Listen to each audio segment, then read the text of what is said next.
What's up, guys? It's Sharnice here, and I'm going to show you how I use Quizlet for active recall during my post reads. So this is a random lecture that I found online because I could not use an SGU lecture since they are copyrighted, unfortunately. But yeah, I'll just show you guys an example of how I do this. So while I am in my lecture, while my professor is chatting, I go ahead and start making flashcards with the lecture notes. And I'm really quick at it at this point, and it only takes me as long as lecture is. So what you'll see is I'm just like trying to pick out the testable material from the slides, and I copy and paste, which makes it easier. And I use those close parentheses that you see. Usually you see them on Anki if you guys use Anki. So some of my flashcards have those close parentheses. Some of them are just like yes or no questions. Sometimes I have true false. Sometimes my flashcards just have like a single answer. And for example, here I'm trying to just figure out the difference between the anaerobic and aerobic processes here.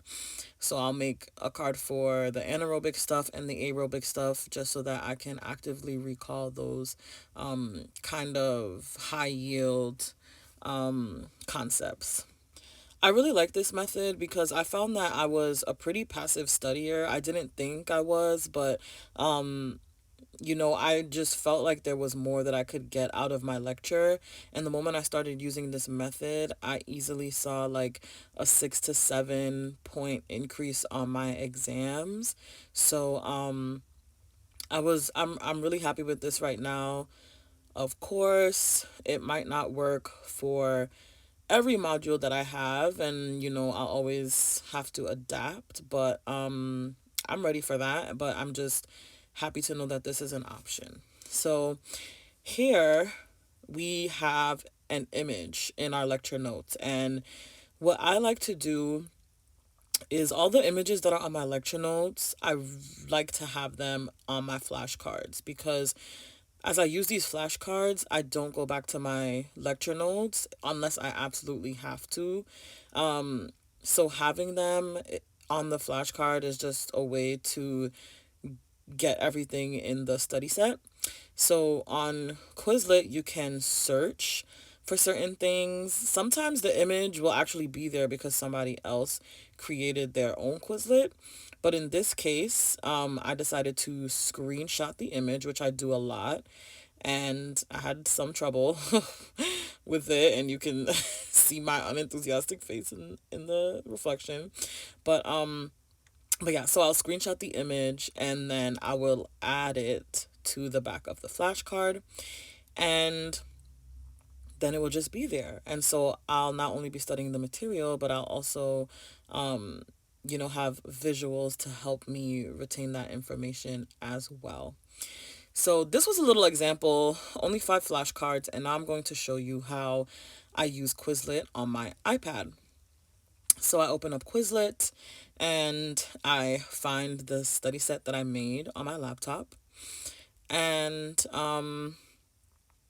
I actually use the Learn feature, and the Learn feature is on Quizlet Plus. So I do pay for Quizlet Plus, and you can choose whether you want a basic understanding or if you want to memorize or master the material. And then they also ask you, how well do you know the material? So once you choose that, they kind of, configure your study session, and then you start. So they'll give you this option to like do different things like written or multiple choice. I take that off because I just really want to do flashcards. So I turn those features off, and then I just start doing my flashcards. So as you can see, as you go through the flashcards, they have like a mastered pile or a familiar pile, and as you get flashcards correct, they move them. So in this kind of respect, I like Quizlet because it is kind of like Anki, but it's easier for me to use at least. And I really like when they give you these congratulations and you're on fire. Like, it's just a really nice personal touch. So, what you can also do is set your test date. So, if they ask you that, they are trying to allow you to actively recall as many cards as you can between now and your test date. So, here I'm just showing you like how it would look if you didn't get cards right and you press study again. Those cards go back into your familiar pile and out of your known well card. And yeah, you just keep studying them until you see all the cards or you're familiar with all the cards. So I really like this feature, the learn feature. You can also like do practice tests. Again, the practice tests will give you the option to do written or multiple choice. I try to turn those two off because you'll see. I didn't turn multiple choice off, but here you can see that like some of the answers don't really make sense, just given the way that I created the cards. So, yeah, unless you make the cards like multiple choice question style, then I would turn off the multiple choice feature. But yeah, guys, this is how I use Quizlet for active recall. I hope this was helpful.